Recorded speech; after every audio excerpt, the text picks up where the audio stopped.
ওপর থেকে চাপ এসছে, যদি বাংলায় আন্দোলন হয় তাহলে সিবিআই ইডি পাঠিয়ে তোমাকেও ভাইপোকে তুলে আনবো। রাজ্য সরকার ৭৫,০০০ বিঘে জায়গা ওয়াকাফের, মসজিদ মাদ্রাসা কবরস্থান মুসলমানদের বাপ দাদার দান করা সম্পদ, ইসলামের সম্পদ, ৭৫,০০০ বিঘে জায়গা কম বেশি রাজ্য সরকার দখল করে রেখেছে। ১৩ বছর চলছে। ইনি হঠাৎ করে এত রেগে গেলেন কেন? যে বাংলায় যদি কেউ ওয়াকাফ কেলে গুলোগুলি করে তার সব থেকে বড় দুশ্মন আমি হব। এই মাথা গরমের কথা কেন বললো? উনি কি ট্যাবলেট খেয়েছিল সেই সময়? আর ৫০০,০০০ বিক্রি হলে হবে না? বিক্রি হওয়া লোক তেরে কথা বলতে পারে না কেন? তার ভেতরের খাবার মুখে উঠে চলে আসে। অনেকে ভাবতে পারেন যে ওয়াকাফটা নিয়ে এত আমাদেরকে চিন্তা করতে হবে কেন? অনেক মুসলমানের এমনও স্বপ্ন হয়েছে যে আমাদের দিদিমণি আছে, তিনি বাঁচিয়ে দেবেন। আমি দিদিমণির ভালোবাসার মানুষদেরকে বলছি, আজকে আপনি খবর পেয়েছেন কি জানি না, আমার বাংলার চুচুড়াতে হাজি মহসিন সাহেব জিনার অবদান ওয়াকাফে এত, অন্য ১০ জনের সাথে তুলনা করলে তিনার অবদানকে ১০ জনের মধ্যেই রাখতে হবে। এত তিনার অবদান রয়েছে। তিনি তিনার অর্থ, জমি, জায়গা সব দান করে গেছে মুসলিম গরিব ছেলেদের পড়াশোনার জন্য, মুসলিম গরিব পরিবারের পড়াশোনা বিবাহের জন্য। আজকে সেই হাজি মহসিন সাহেবের যে অবদান, সেই অবদানের একটা প্রমাণ আপনাদেরকে দিয়ে যায়। আজকের কলম পত্রিকায় দেখুন, ওখানে মহসিন নামকে হাঁটিয়ে দেওয়া হচ্ছে কেন? ওটা তো আর ওয়াকাফ মুসলমানদের নয়, ওটা তো কেন্দ্র সরকারের হয়েছে। যেমন ওয়াকাফ ঘোষণার পরেই উত্তরপ্রদেশে ৩০০ বছরের কবরস্থান ৬০ বিঘে বুলডোজার দিয়ে ভেঙে তার লাশকে চূর্ণ বিচূর্ণ করে দিয়েছে। কাল তোমার দাদার কবরের উপরে, তোমার মায়ের কবরের উপরে, তোমার বাপের কবরের উপরে বুলডোজার চলবে, ভেঙে দিয়ে বড় বড় কর্পোরেট হাতে তুলে দেওয়া হবে। সেখানে সিনেমা হল হবে, সেখানে বার হবে, নোংরা চরিত্রহীন নারীদের নিয়ে আইএসি করা হবে। এইরকম বড় বড় জিনিস তৈরি হবে তোমাদের কবরস্থান, তোমাদের মসজিদের উপরে। যেটার নমুনা আমার বাংলাতেও শুরু হয়ে গেছে। কেউ যদি মনে করো আমরা ঘুমিয়ে আছি, আমাদের দিদিমণি রয়েছে বাঁচাবে, কথা ঠিকই। কেন? উনি বলেছেন আমি যতদিন আছে ততদিন হতে দেব না। তার মানে উনি হেরে গেলে হবে, উনি হেরে গেলে হবে। উনি তো এই টোপটা দিয়েই ৩০% বোকা মুসলমানকে সহজে ভোটটা নিচ্ছে। এই ভোটটাই তো দিয়েছে। কাল ধরুন উনি মারা গেলেন, তাহলে কি হবে? তাহলে গেল। অতএব উনাকে, এই কথাকে মেনে যদি কোনো আমার ভাই ধর্মপ্রেমিক মানুষ যদি মনে করেন নিশ্চিন্তায় আছেন, আপনার ভালোবাসায় আমি আঘাত দিচ্ছি না, প্রেম করুন, কিন্তু অন্ধর মতো হয়ে যাচ্ছেন। অন্ধ হবেন না, ঠকতে হবে। আপনার মায়ের লাশকে নিয়ে, আপনার বাবার লাশকে নিয়ে, আপনার দাদু দাদি নানা নানির লাশকে নিয়ে কবরস্থানে যাবেন, বলবেন এটা ওয়াকাফ নয়, এটা সরকার আন্ডারটে, সরকার কবজা হয়ে গেছে, এখানে আর দেওয়া যাবে না। তখন আপনি কোথায় যাবেন? আপনি মসজিদে যাবেন, ঈদগায় যাবেন, আপনার ঈদগাতে তালা মেরে দেওয়া হবে। অলরেডি বিভিন্ন জায়গায় পড়ছে, সামনে কুরবানি আসছে, অলরেডি অনেক জায়গায় বন্ধ হয়ে যাচ্ছে, আগামী দিন আরো জায়গায় হবে। তাহলে আপনি ঈদের নামাজ পড়বেন কোথায়? সব থেকে বড় কথা হলো এটাই, আমাদের উপরে এই জুলুমটা হবে কেন? প্রশ্ন তো এই জায়গায়, আমাদের উপরে এই জুলুমটা হবে কেন? আজকে সবাই এই দেশে স্বাধীনভাবে বসবাস করবে, সবাই সবার অধিকার নিয়ে থাকবে। আর আমার মসজিদ, আমার কবরস্থান, আমার ঈদগাহ, আমার খানগাহ, আমার বেলায় এত সমস্যা কেন? একটাই সমস্যা, সবার গার্জেন আছে, আমাদের গার্জেন নাই। একটাই সমস্যা, সবার গার্জেন আছে আর আমাদের গার্জেন আমাদের দুশ্মনদের যে পা চেটে বেড়ায়, এটাই সমস্যা। আজকে বড় দুঃখের সাথে বলতে হয়, তাই এই ওয়াকাফ কালা কানুনকে বাতিল করার প্রথম রাস্তা হচ্ছে আন্দোলন করতে হবে। ওই আন্দোলন কিরকম হবে? যেভাবে কৃষক বন্ধুরা করেছে।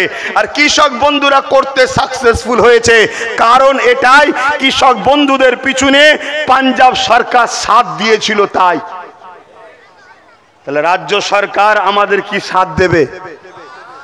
জোরে বলুন, সাথ দেবে? তাহলে এর লাইনটাও কিন্তু কামিয়াবি হওয়ার আর এসছে কি? তাহলে কি আন্দোলন বন্ধ? জোরে বলুন না। সে যদি সাথ না দেয় তারপরও আমাদেরকে আন্দোলন করতে হবে। কেন? কৃষকরা ছিল 2-3%, আমরা তো 30%-এর ওপরে রয়েছি। আর আমার অঙ্কে তো 40%। আমারটা বাদ দেন, গভর্নমেন্টেরটাই ধরুন 33%, 2011-ই বলেছিল এই সরকার। তাহলে আমাদের কি ঘরে হওয়া বন্ধ হয়ে গেছে নাকি? হ্যাঁ, আমি জানি ইসরায়েলে বন্ধ হয়ে গেছে। আপনারা জানেন কি? ইসরায়েল প্যালেস্তাইনের বাচ্চাদের ঘরে শুধু মারছে। কেন? নতুন প্রজন্ম রাখবো না। একটুখানি সাইডে যাচ্ছি, অসুবিধা হচ্ছে না তো? কেন আপনারা না শুনতে চাইলে আমি কাকে শোনাবো বলেন না? ইসরায়েল প্যালেস্তাইনদের বাচ্চাদের উপরে হামলা করছে। কেন? যাতে নতুন প্রজন্ম উঠে না দাঁড়ায়। আর আমার আল্লাহ এমন বোম মেরেছে ইসরায়েলে, পুরুষের এবং নারীর উভয়ের যেটা প্রয়োজন, সন্তান হতে গেলে দুজনেরই প্রয়োজন, তো দুজনেরই স্পাম আর হচ্ছে না। অর্থাৎ সব কোয়ালিটি ঠিক আছে, সন্তান হতে গেলে যেটা লাগে, বেশি খুলে বলছি না, বুঝতে পারছেন, সেই জায়গাতে খোদা বোম মেরে দিয়েছে, ওদের আর সন্তানই হচ্ছে না।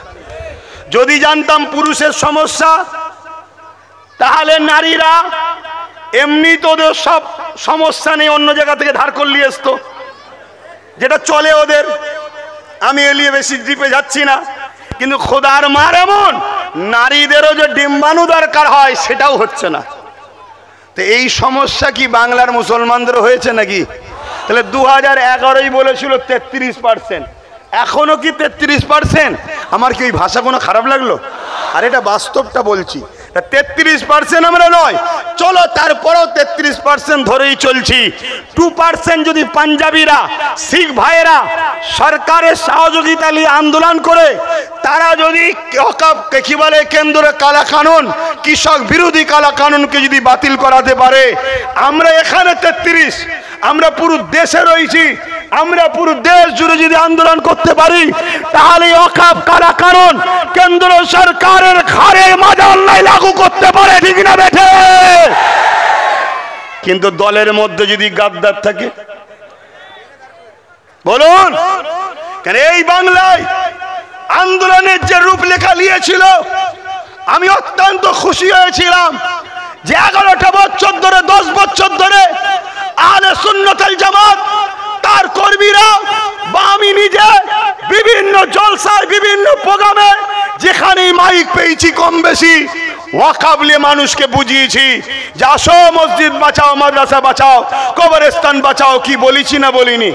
আপনাদের এলাকাও তো বহু জায়গায় বলেছি, কিন্তু সেই সময় অনেকে আমাকে গালি দিয়েছিল, ছোট বড় কথা বলেছিল, আমি সব ভুলে গিয়েছিলাম। যখন এই কেন্দ্রের কালা কানুন তৈরি হলো, আমার বাংলায় যেভাবে আন্দোলনের রূপরেখা নিল, আমি ভাবলাম এই আন্দোলন যদি চালিয়ে যেতে পারে তাহলে ব্যাপক কিছু একটা ঘটতে পারে, আশা করা যেতে পারে আমরা আমাদের ওয়াকফ ফিরে পেতে পাবো, আমরা আমাদের ওয়াকফকে দখল করতে পারবো। কিন্তু হঠাৎ করে দেখলাম একদিন কেন আমার রাজ্যের সরকার বলে উঠলো যে ওয়াকফ নিয়ে যে গুলোগুলি বাংলায় করবে সব থেকে বড় দুশ্মন আমি তার হব। সঙ্গে সঙ্গে আন্দোলনগুলো সব বন্ধ হয়ে গেল। তখনই আমি বুঝলাম আপনারা কেন্দ্রের বিরুদ্ধে নেবে বাংলা নিরীহ মুসলমানকে বিজেপির ভয় দেখিয়ে রাজ্যের কোলে তোলার জন্য আন্দোলন করছিলেন, আপনারা মসজিদ মাদ্রাসার জন্য নাবেন না, এটা প্রমাণ হয়ে গেল। যদি বলেন যে না আব্বাস সিদ্দিকী ভুল, তাহলে ভুলের প্রমাণ দেন, কাল পরশু থেকেই শুরু করে দেন পুরো বাংলা জুড়ে যেমন আন্দোলন করেছিলেন। তাহলে আমি ক্ষমা চেয়ে নেবো, যে কোনো এক মজলিস থেকে ক্ষমা চাইবো যে আমি ভুল ছিলাম। কি ভাই, ভুল হতে পারি? আন্দোলন শুরু করে প্রত্যেকটা আলেম, প্রত্যেকটা উলামা, প্রত্যেকটা মসজিদ, প্রত্যেকটা খানকা, সব জায়গা থেকে আওয়াজ উঠবে ওয়াকফ আমাদের, কবরস্থান, মসজিদ, মাদ্রাসা আমাদের ইসলামের ঐতিহ্য। এই ঐতিহ্যের উপরে যে হাত তুলবে তার কালো হাতকে আমরা ভেঙে দেওয়ার চ্যালেঞ্জের সাথে বলছি। সে হতে পারে পিএম, হতে পারে সিএম, আমার সংবিধানের ওপরে সে নয়। সংবিধান আমাদেরকে রাইট দিয়েছে, তার বিরুদ্ধে সংবিধানকে সামলে নিয়ে আজকে সাকরাইল থেকেও যুদ্ধের ঘোষণার চ্যালেঞ্জ দিয়ে দিলাম আমরা। হতে পারি আমরা মুষ্টমীয় লোক, কিন্তু আমরা বদরের ইতিহাস পড়েছি। হতে পারি আমরা মুসলিমীয় লোক, আমরা সালাউদ্দিন আইবির ইতিহাস পড়েছি।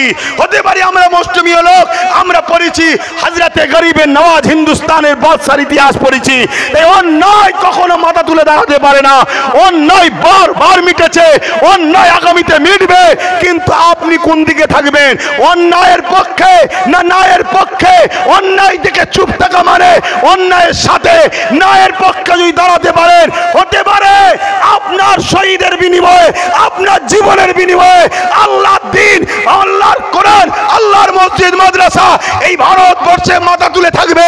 এর বিনিময়ে আপনাকে আল্লাহ নাজাত দিতে পারে, এই আশায় আপনাদের অঙ্গীকারবদ্ধ হতে হবে। আগামী দিন আরো লড়াই আমাদের চলবে।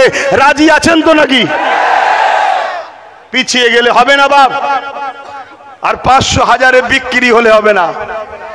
বিক্রি হওয়া লোক তেরে কথা বলতে পারে না, কেন? তার ভেতরের খাবার মুখে উঠে চলে আসে, আর যখনই খাবার আসে, খাবার তার মনিবের কথা বলে দেয় যে তুই কার খেয়েছিস আর কার বিরুদ্ধে কথা বলছিস। আর যারা বিক্রি হওয়া লোক নয়, অধিকার নিয়েছে, মেহনত করেছে, অধিকার নিয়েছে, তারা কাউকে চেনে না। তারা চেনে ইনসাফ, তারা চেনে ইনসানিয়াত, তারা চেনে মানবতা, তারা চেনে সম্প্রীতি, তারা চেনে ভালোবাসা, তারা চেনে প্রফেট মুহাম্মদ সাল্লাল্লাহু আলাইহি ওয়াসাল্লামের দেখানো রাস্তা, তারা চেনে ভারতের সংবিধান। এই জায়গায় দাঁড়িয়ে থেকে আমি ওয়াকাফের 2-3টে কানুনের বিষয়ে আপনাদেরকে একটু বলতে চাইছি, শুনতে রাজি আছেন?